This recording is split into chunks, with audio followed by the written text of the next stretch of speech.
Untuk mengubah dunia Anda harus terlebih dahulu mengubah diri Anda sendiri.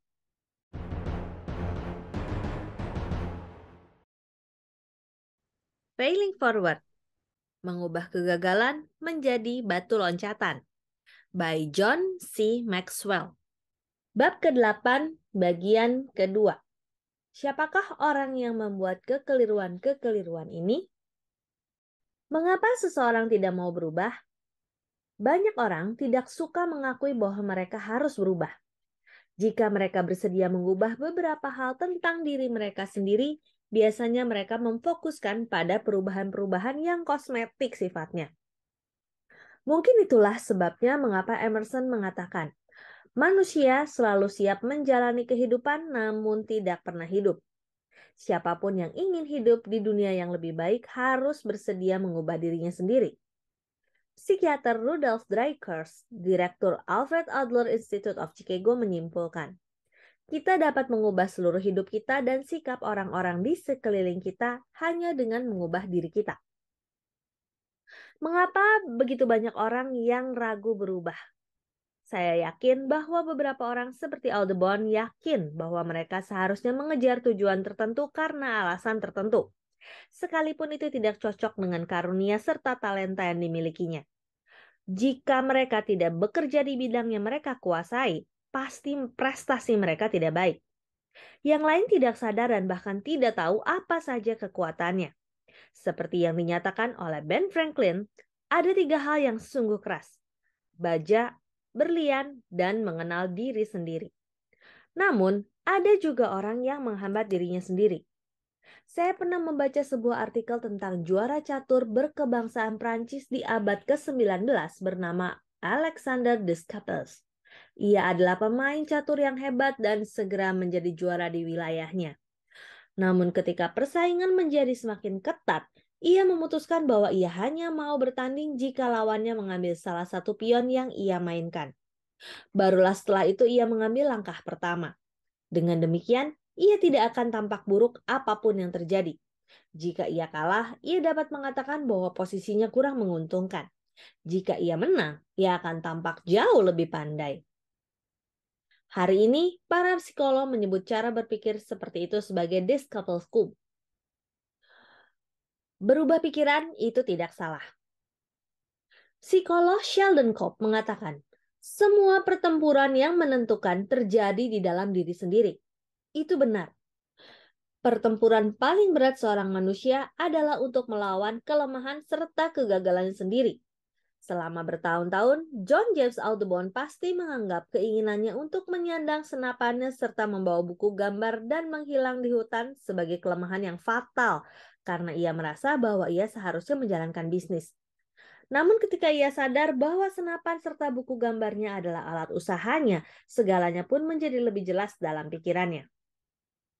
Produser televisi merangkap sutradara film sukses, Gary Marshall, pernah mengalami kegagalan-kegagalan yang lebih dari cukup.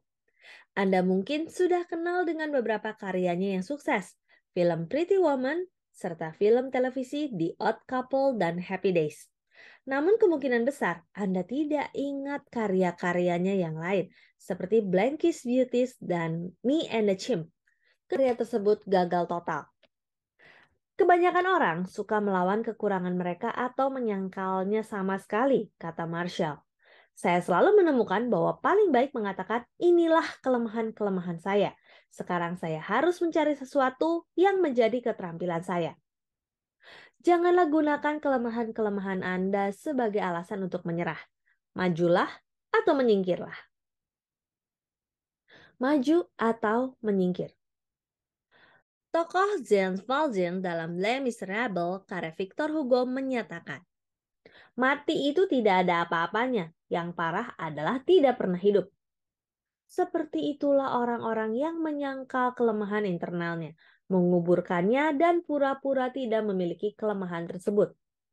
Untuk mendapatkan kesempatan mencapai potensi Anda harus mengenal siapa Anda dan menghadapi kelemahan-kelemahan Anda. Izinkan saya membantu Anda melakukannya. Lakukanlah proses berikut. Pertama, ketahuilah dengan jelas siapa diri Anda. Inilah pandangan Uskup Fulton Sheen. Kebanyakan dari kita tidak suka menganalisa batin kita karena alasan yang sama seperti mengapa kita tidak suka membuka surat dengan berita buruk. Banyak orang yang melihat semua yang buruk dan menyangkal yang baik, atau mereka melihat semua yang baik dan menyangkal yang buruk. Untuk mencapai potensi Anda harus melihat keduanya. Kedua, akuilah kelemahan-kelemahan Anda dengan jujur. Dalam bab 5 telah saya katakan bahwa agar dapat mengubah kegagalan menjadi batu loncatan, Anda harus bertanggung jawab atas perbuatan-perbuatan Anda. Namun Anda pun harus bertanggung jawab atas siapa diri Anda sebagai individu. Artinya, menerima apa yang tidak dapat Anda lakukan karena keterampilan, apa yang seharusnya tidak Anda lakukan karena bakat, dan apa yang jangan Anda lakukan karena karakter. Ini tidak selalu mudah. Ketiga, temukanlah karakter Anda dengan riang gembira. Memaksimalkan kekuatan Anda adalah langkah berikutnya dalam proses ini. Tak seorang pun pernah mencapai impiannya dengan memilih bidang yang bukan merupakan kekuatannya. Agar berprestasi, lakukanlah apa yang dapat Anda lakukan dengan baik. Keempat, bangunlah di atas kekuatan-kekuatan tersebut dengan penuh semangat. Seperti Audubon, Anda hanya akan menjadi lebih baik jika secara antusias Anda mengembangkan bakat-bakat Anda.